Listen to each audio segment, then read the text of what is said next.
अच्छा, जी ट्रांसफॉर्म क्या होता है? फ्रीक्वेंसी डोमेन में सिग्नल को, डिस्क्रीट टाइम सिग्नल को कन्वर्ट करने के लिए हम जी ट्रांसफॉर्म यूज करते हैं। जी ट्रांसफॉर्म का जो फार्मूला है वो इस तरह का है, ठीक है। आप अगर किसी एक्स ऑफ एन सिग्नल को जी डोमेन में कन्वर्ट करना चाहते हैं तो उसके लिए आप लोग क्या करते हैं, उसका एम्पलीट्यूड मल्टीप्लाई करते हैं with z power n minus n. और एन क्या चीज है? वो आपके टाइम इंस्टेंट की वैल्यू है। फॉर एग्जाम्पल, अगर मैं यहाँ पे एक सिग्नल कंसिडर कर लूं, मेरे पास for example X of N equal है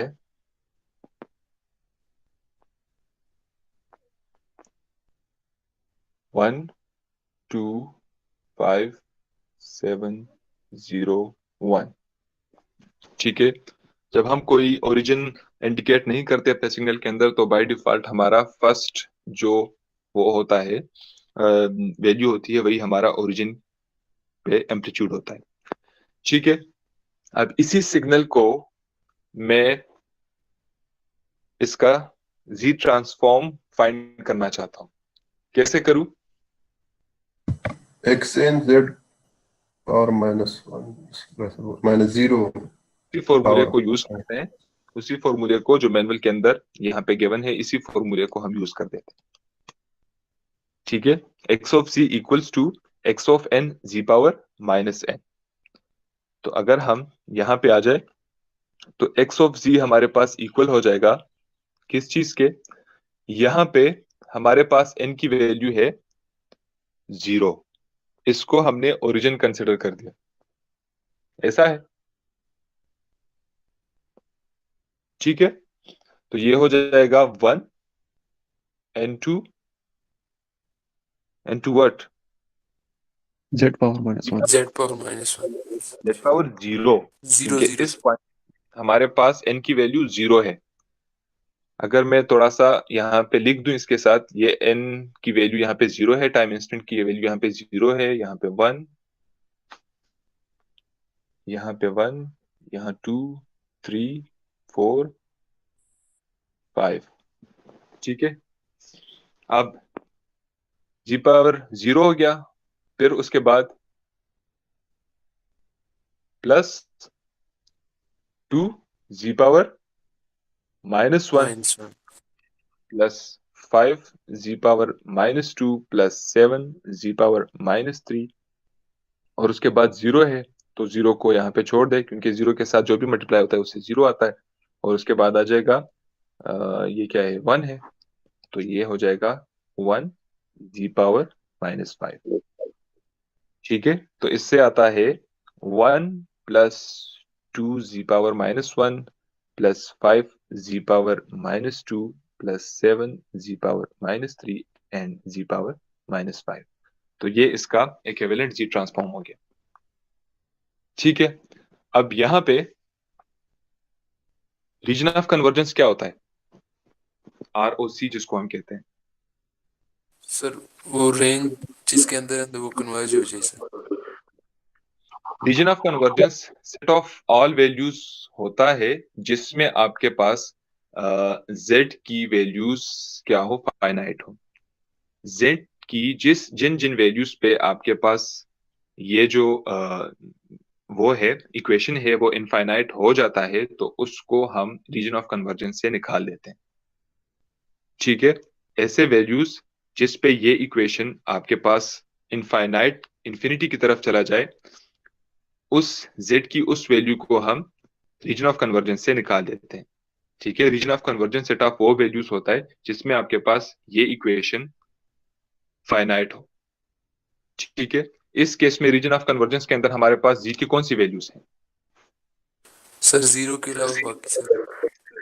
एग्जैक्टली, यहाँ पे सिर्फ 0 एक ऐसी वैल्यू है जिसके लिए ये इक्वेशन इनफाइनाइट हो जाता है, बाकी सारी वैल्यूज के लिए ये फाइनाइट है। तो रीजन ऑफ कन्वर्जेंस में इसके तमाम वैल्यूज आते हैं एक्सेप्ट जी इक्वल्स टू 0, ठीक है। तो इस तरीके से आप किसी भी सिग्नल का जी ट्रांसफॉर्म फाइंड कर सकते हैं, उसको फ्रीक्वेंसी डोमेन में कन्वर्ट कर सकते हैं। सिस्टम फंक्शन क्या होता है? जिस तरह आपके पास टाइम डोमेन में इम्पल्स रिस्पॉन्स होता है जिससे हम या जिसको हम डिफरेंस इक्वेशन कहते हैं। ठीक है, जिस तरह वहां पे डिफरेंस इक्वेशन होता है, यहाँ पे हमारे पास सिस्टम फंक्शन होता है जिससे हम सिस्टम की कैरेक्टरिस्टिक को एनालाइज कर सकते हैं। वो फंक्शन जिससे हम उस सिस्टम के कैरेक्टरिस्टिक को एनालाइज कर सकते हैं उसको हम सिस्टम फंक्शन कहते हैं। फ्रीक्वेंसी डोमेन टाइम डोमेन में हम क्या करते थे, अगर हम आउटपुट फाइंड करना चाहते होते थे y ऑफ n, तो उसके लिए हम क्या करते थे, हम h ऑफ n को कन्वॉल्व करते थे विद x ऑफ n। यहाँ पे फ्रीक्वेंसी डोमेन में अगर आप y ऑफ n को भी फ्रीक्वेंसी डोमेन में यानी z डोमेन में ले जाए, h ऑफ n को भी z डोमेन में ले जाए और x ऑफ n को भी z डोमेन में ले जाए, तो उस केस में कन्वोल्यूशन आपका चेंज हो जाता है मल्टीप्लिकेशन में। ठीक है, कन्वोल्यूशन का जो प्रोसेस है वो डिफिकल्ट है एज कंपेयर टू मल्टीप्लिकेशन।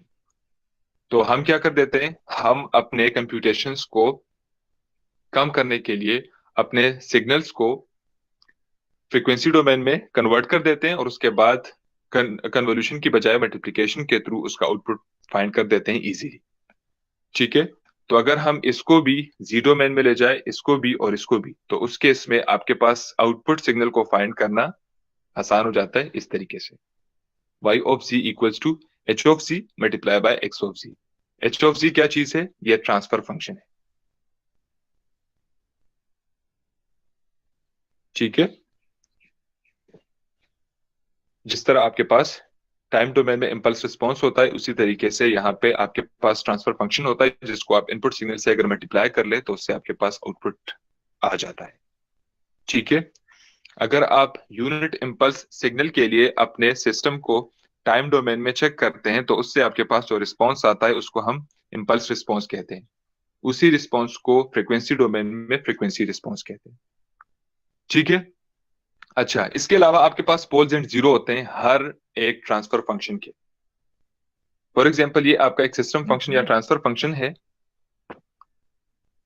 इसमें आपके पास जीरोस कौन से होते हैं, जिस पे आपका ये वाला इक्वेशन जीरो होता है, या अगर हम इन फैक्टर्स से जी की वैल्यूज को फाइंड कर ले जो हमारे पास न्यूमरेटर में है, उनको हम जीरोस ऑफ दैट सिस्टम कहते हैं।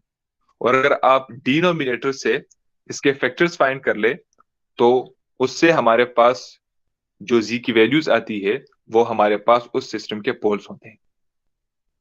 पोल्स से हमें सिस्टम के स्टेबिलिटी और इंस्टेबिलिटी का पता चलता है। अगर आपके सिस्टम के सारे पोल्स यूनिट सर्कल के अंदर हो यानी 1 से लेस हो, पोल्स की वैल्यूज 1 से लेस हो तो आपका सिस्टम स्टेबल है। अगर उनकी वैल्यूज 1 से ग्रेटर हो तो सिस्टम अनस्टेबल होगा। ठीक है,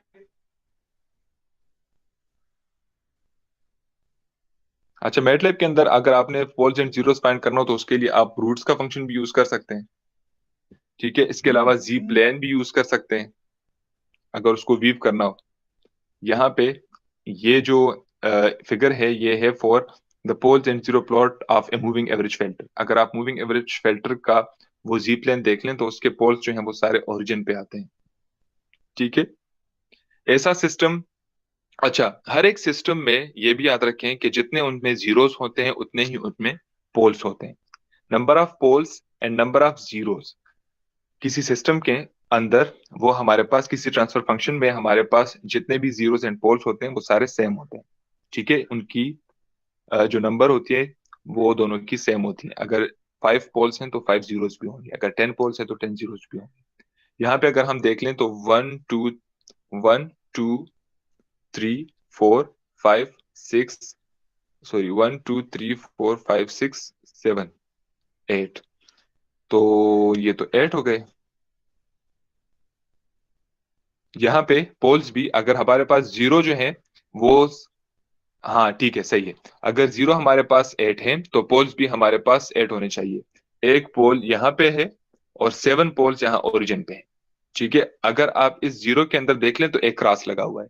ये जो क्रॉस है ये पोल को रिप्रेजेंट कर रहा है और ये जो सर्कल है अनफिल्ड, इसको ये हमारे ट्रांसफर फंक्शन के जीरोस हैं, ये जीरोस को रिप्रेजेंट कर रहा है। ठीक है, जो अनफिल्ड सर्कल्स हैं ये जीरोस हैं और जो क्रॉस हैं ये पोल्स को रिप्रेजेंट कर रहे हैं। तो इस मूविंग एवरेज फिल्टर के हमारे पास जो पोल्स हैं वो एक यहाँ पे है जी। इजाज दोबारा पूछे। सर सर ये पोल्स और जीरो का थोड़ा सा फिर से बताया सर। पोल्स एंड जीरो का दोबारा बता दूं। जी सर जी जी। अच्छा, पोल्स आपके पास एक ट्रांसफर फंक्शन के न्यूमरेटर के जो फैक्टर्स आते हैं उसको हम जीरोस कहते हैं, और ट्रांसफर फंक्शन के डिनोमिनेटर्स के जो फैक्टर्स बनते हैं उसको हम पोल्स कहते हैं। पोल्स के बेस पे हम एक सिस्टम को चेक करते हैं कि आया ये सिस्टम जो है ये आपका सिस्टम स्टेबल है या ये अनस्टेबल है।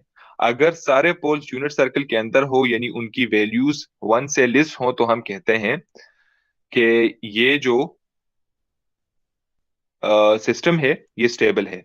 अगर यूनिट सर्कल के अंदर है तो स्टेबल है, अगर उससे बाहर है तो सिस्टम अनस्टेबल होता है। फिर मैंने ये बात की कि किसी भी ट्रांसफर फंक्शन के लिए हमारे पास जितने जीरोस होते हैं उतने ही पोल्स होते हैं। अगर 5 जीरोस हैं तो 5 पोल्स होंगे, अगर 7 जीरोस हैं तो 7 पोल्स होंगे एंड सो ऑन। ठीक है, फिर हमने यहाँ पे ये जो स्क्रीनशॉट गिवन है ये मूविंग एवरेज फिल्टर का जी प्लेन है। ठीक है, यहाँ पे हमारे पास हमने काउंट किए तो हमारे पास ये जो जीरोस हैं ये कितने हैं, 8। ठीक है, जी प्लेन में जीरोस वो होते हैं जो आपके पास अनफिल्ड सर्कल्स हैं वो जीरोस हैं, और जो क्रॉस है वो हमारे पास हैं इस ट्रांसफर फंक्शन के पोल्स। ठीक है, तो अगर हम देखते हैं तो जीरोस हमारे पास अगर हम काउंट कर ले तो वो 8 है। पोल्स कितने हैं, 7 पोल्स यहाँ पे ओरिजिन में है। ठीक है, इसके साथ ये 7 लिखा हुआ है, इसका मतलब ये है कि 7 पोल्स यहाँ पे ओरिजिन में है, और एक पोल यहाँ पे इस सर्किल के अंदर अगर आप क्रॉस को देख लें तो एक पोल यहाँ पे। ठीक है, तो 8 पोल्स हैं और 8 जीरोस हैं। ऐसा ट्रांसफर फंक्शन जिसमें आपके पास सारे पोल्स ओरिजिन पे हो तो उसको हम कहते हैं ऑल जीरो सिस्टम, और ऐसे सिस्टम हमेशा स्टेबल होते हैं। ठीक है, इसको अगर आप लोगों ने थ्योरी में नहीं पढ़ा तो आगे पढ़ लेंगे। ऐसा सिस्टम जिसमें अगर आपके पास सिर्फ न्यूमरेटर हो उसमें डिनोमिनेटर ना हो तो उसके फिर पोल्स हम कैसे फाइंड करते हैं। अगर आपके पास एक ट्रांसफर फंक्शन है और उसमें सिर्फ न्यूमरेटर है डिनोमिनेटर नहीं है, न्यूमरेटर से हम क्या फाइंड करते हैं, जीरोस, यानी उसमें हम जीरोस फाइंड कर सकते हैं लेकिन पोल्स फाइंड नहीं कर सकते। ऐसे ट्रांसफर फंक्शन के सारे पोल्स ओरिजिन पे होते हैं, और ऐसे ट्रांसफर फंक्शन से हमारे पास ऐसे ट्रांसफर फंक्शन जिस सिस्टम को रिप्रेजेंट करते होते हैं वो हमेशा स्टेबल होते हैं। ठीक है, और इस तरह के सिस्टम्स को हम कहते हैं ऑल जीरो ट्रांसफर फंक्शंस या ऑल जीरो सिस्टम्स। क्लियर है। अच्छा, उसके बाद है फ्रीक्वेंसी रिस्पांस। तो उसकी हमने पहले भी बात की कि अगर आप लोग टाइम डोमेन में अपने सिस्टम को unit impulse as a input देते हैं और उसके लिए आपके पास जो आउटपुट आता है तो उसको हम इम्पल्स रिस्पांस कहते हैं। उसी चीज को हम फ्रीक्वेंसी डोमेन में फ्रीक्वेंसी रिस्पांस कहते हैं। फ्रीक्वेंसी रिस्पांस को देखने के लिए आप फ्रिक जी का कमांड यूज कर सकते हैं मैटलैब। यहाँ पे ये जो स्क्रीनशॉट है ये उसका है कि frequency response of what moving average filter. इसमें आपके पास मैग्नीट्यूड भी है और फेज रिस्पांस भी है। जी क्या चीज है, जी एक्चुअली एक कॉम्प्लेक्स वेरिएबल है। तो कॉम्प्लेक्स वेरिएबल में आपके पास मैग्नीट्यूड भी होता है और एंगल भी होता है। तो जब आप इसका रिस्पांस देखते हैं फ्रीक्वेंसी डोमेन में तो ना सिर्फ आप उसके मैग्नीट्यूड को फाइंड करते हैं बल्कि उसके साथ एंगल भी फाइंड करते हैं। ठीक है, तो इस वजह से यहाँ पे आप लोग दोनों चीजों को देख सकते हैं, उसका फ्रीक्वेंसी रिस्पांस भी, सॉरी मैग्नीट्यूड रिस्पांस भी, और उसका फेज रिस्पांस भी। एज ए होल मैग्नीट्यूड और फेज रिस्पांस को अगर हम कंबाइन कर ले तो इसको हम फ्रीक्वेंसी रिस्पांस कहते हैं। ठीक है, इसके अलावा आप लोग जो फ्रीक्वेंसी रिस्पांस है उसको देखने के लिए मैटलैब का एफवी टूल भी यूज कर सकते हैं। ठीक है, इसको कैसे यूज करते हैं मैं अभी आपको दिखा देता हूँ, और बाकी उसमें आप लोगों को कुछ प्रैक्टिकल्स गिवन है जिसको आप लोगों ने करना है। फर्स्ट प्रैक्टिकल में है कि simulate the z plane of a moving average filter of length 5 and 8। आपने n की वैल्यू 5 और 8 लेके जी प्लेन के थ्रू मूविंग एवरेज फिल्टर को देखना है कि उसके पोल्स एंड जीरो कहाँ पे है। आपने उसका मैग्नीट्यूड और फेज रिस्पॉन्स भी फ्लेक्स जी के कमांड को यूज करते हुए फाइंड करना है। अब हम आते हैं यहाँ पे इस कोड को देख ले।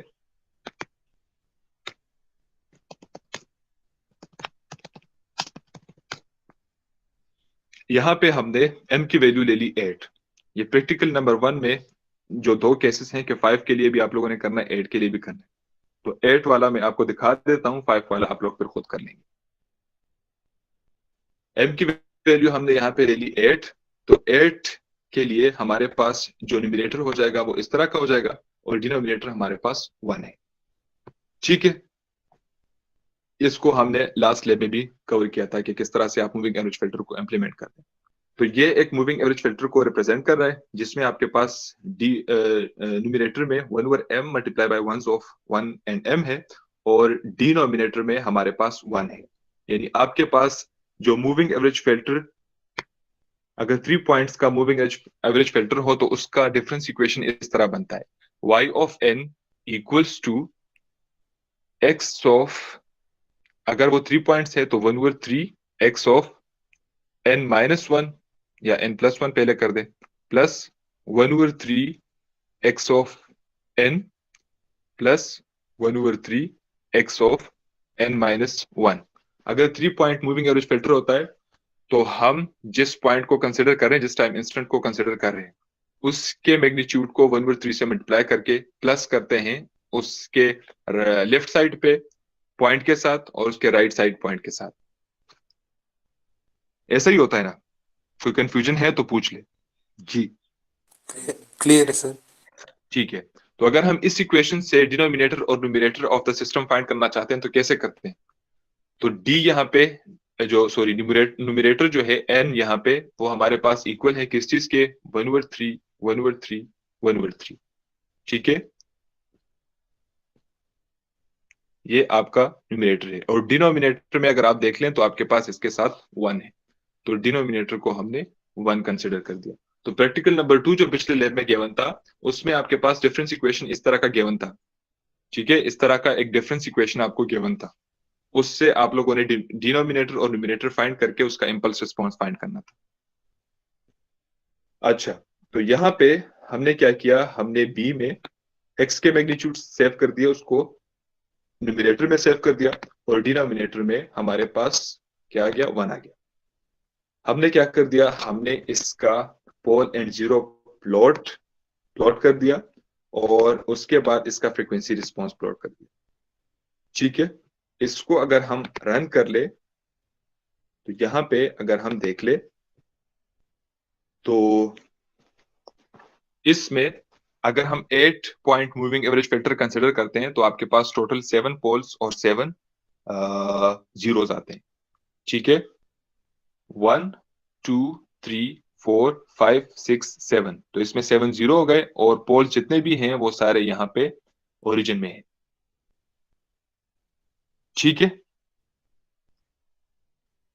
तो अगर सारे पोल्स यहाँ पे ओरिजिन में हैं, इस यूनिट सर्कल के अंदर है, तो मतलब कि मूविंग एवरेज फिल्टर हमारे पास जिस सिस्टम को रिप्रेजेंट कर रहा है वो सिस्टम स्टेबल है।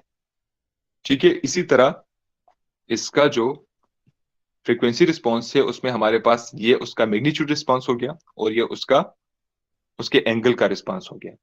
अगर हम FV टूल को यूज करते हुए इसी चीज को देखना चाहते हैं तो उसके लिए आप लोग क्या कर ले, FV टूल लिख लें और उसको न्यूमरेटर और डिनोमिनेटर पास कर लें।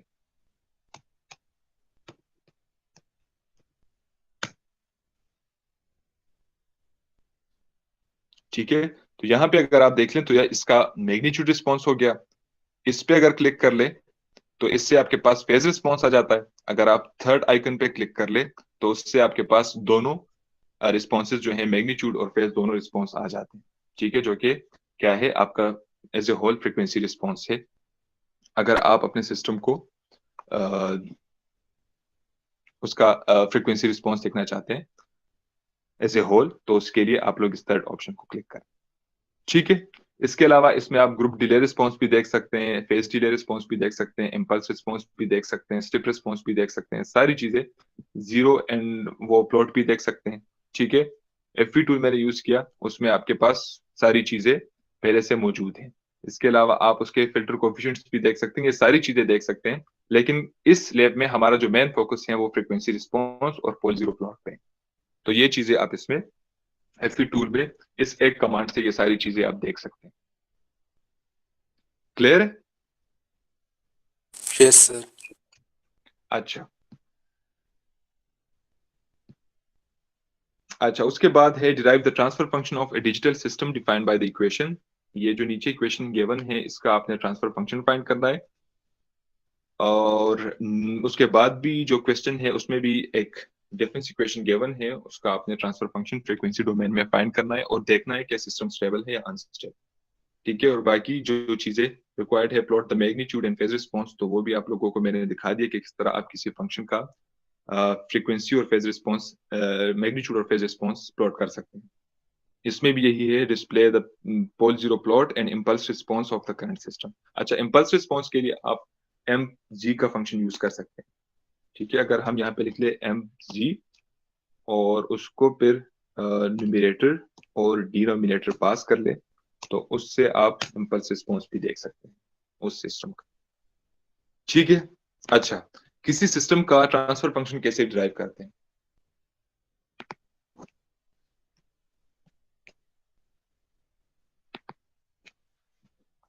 मैं एज एग्जांपल आपको एक इक्वेशन सॉल्व करके दिखाता हूं, आप लोगों को उसी प्रोसीजर को फॉलो करते हुए ये जो बाकी दो इक्वेशंस मैनुअल के अंदर गिवन है उसको आप लोगों ने उसी प्रोसीजर से उसका भी ट्रांसफर फंक्शन डिराइव करना है और उसको मैटलैब में वेरीफाई करना है। ठीक है, फॉर एग्जांपल हमारे पास एक डिफरेंस इक्वेशन है y of n equals to 1/2 y of n minus 1। अच्छा, हसीब शुरू में कह रहा था कि उसको स्क्रीन नजर नहीं आ रहा, हसीब वापस आया है फिर? Yes sir. अभी स्क्रीन नजर आ रहा है आपको? Yes sir. ठीक है, गुड। अच्छा, y of n minus 1 plus 2x of n, ये हमारे पास एक डिफरेंस इक्वेशन है और इस इक्वेशन को हम फ्रीक्वेंसी डोमेन में कन्वर्ट करके इसका ट्रांसफर फंक्शन फाइंड करना चाहते हैं। तो कैसे करेंगे? उसके लिए सबसे पहले आप इस पूरे इक्वेशन को जी डोमेन में कन्वर्ट कर ले। ठीक है, तो ये हो जाएगा y ऑफ z।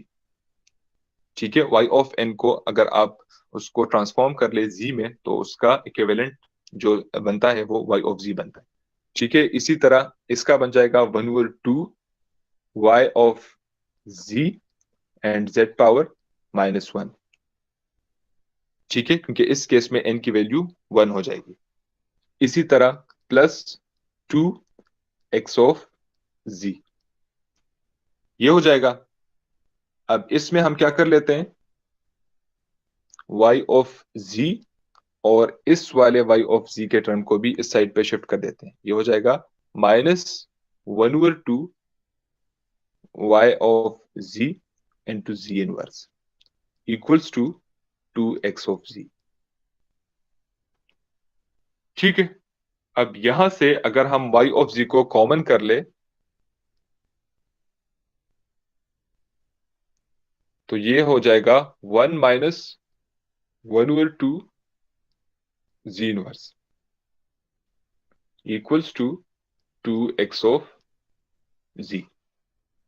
ठीक है, अगर हम इस x ऑफ z को इस साइड पे शिफ्ट कर दे और इस टर्म को इस साइड पे शिफ्ट कर दे तो इससे हमारे पास बन जाएगा y of z equals divided by x of z equals to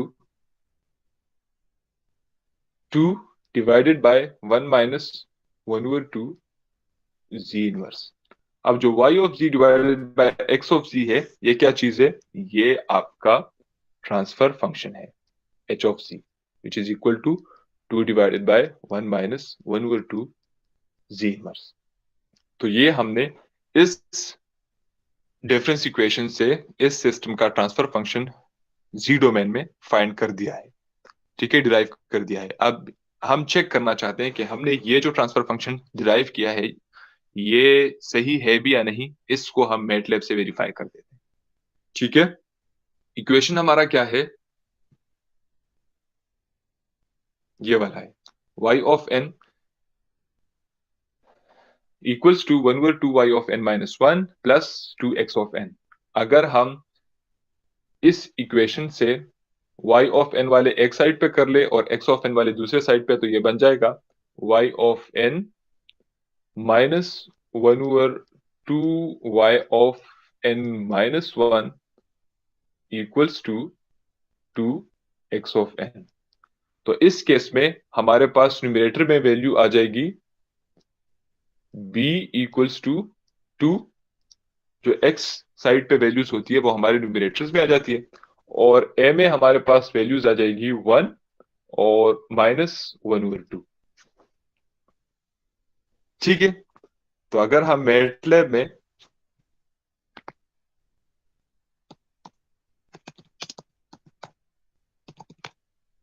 यहां पे अगर हम b में क्या ले ले 2 और a में हम ले ले 1 और माइनस 1/2 या माइनस 0.5 भी ले सकते हैं।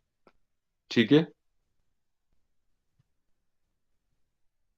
b में हमारे पास 2 आ गया और a में 1 और 1/2 माइनस 1/2। ठीक है, अब इस इक्वेशन को इन दो जो वेरिएबल्स हैं b और a, इसके बेस पे हम ट्रांसफर फंक्शन फाइंड करना चाहते हैं। तो यहाँ पे हम क्या कर लेंगे, फिल्ट का फंक्शन यूज कर सकते हैं आप जी डोमेन में ट्रांसफर फंक्शन फाइंड करने के लिए। तो इसको हम न्यूमरेटर में हम पास कर देते हैं b और डिनोमिनेटर में हम पास कर देते हैं a और इंटर कर ले। अच्छा, हमने डॉट लिखा हुआ है, ये डॉट नहीं बन के काम आए। ठीक है, तो यहाँ पे अगर आप देख लें तो हमारे पास जो ट्रांसफर फंक्शन आ गया वो है 2 divided by 1 minus 0.5 ji inverse, और यहाँ पे जो हमने फाइंड किया था वो भी यही है, 2 डिवाइडेड बाय 1 माइनस 1/2 या 0.5 जी इनवर्स। क्लियर है? Yes sir. और बाकी आप जी प्लेन या एफ टूल को यूज करते हुए इसी सिस्टम के पोल्स और जीरोस भी फाइंड कर सकते हैं, उसका फेस और मैग्नीट्यूड रिस्पॉन्स भी फाइंड कर सकते हैं।